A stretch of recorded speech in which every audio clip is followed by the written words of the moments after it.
before the world grew complicated, before consequences, before guilt or fear. There was a garden, a place made not for perfection, but for closeness. And Adam and Eve lived in the quiet space between innocence and possibility.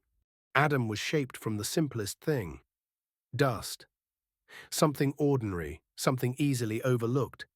But then came breath, life, awareness. Adam opened his eyes and saw a world ready for him. Have you ever felt like something simple in you was waiting to wake up? He lived in a garden where everything had meaning: trees, rivers, creatures, and colors that existed nowhere else. But the most important thing was the feeling: peace, presence, being held by something bigger than yourself. That is the beginning of innocence, not ignorance, but harmony. God looked at Adam and saw something missing. Not weakness, not lack, just the truth that life becomes deeper when shared.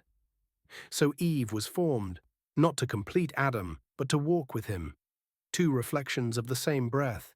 The garden was full of freedom. Everything was open, everything was available, except one tree. Not as a trap, not as control, but as choice.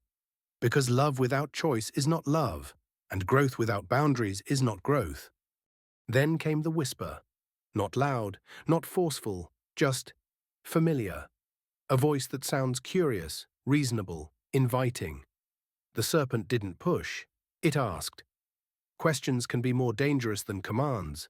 What if you're missing something? What if there's more? What if this boundary is unfair? Temptation rarely shouts, it sounds like possibility. Eve reached. Adam followed, not out of rebellion, but out of curiosity, out of hunger for experience. And the moment they chose the fruit, something shifted inside them. Awareness changed, eyes opened, innocence reshaped itself. It wasn't about the fruit. It never is. It was about the moment you realize you can alter your life with a single decision. Their first reaction wasn't pride. It wasn't freedom. It was hiding. Not from punishment, but from themselves. Shame builds a wall between us and who we used to be. Sometimes the hardest moment in your life is the one where you look at yourself and don't recognize the person staring back. God didn't storm into the garden. He asked a question. Where are you? Not because he didn't know, but because they didn't.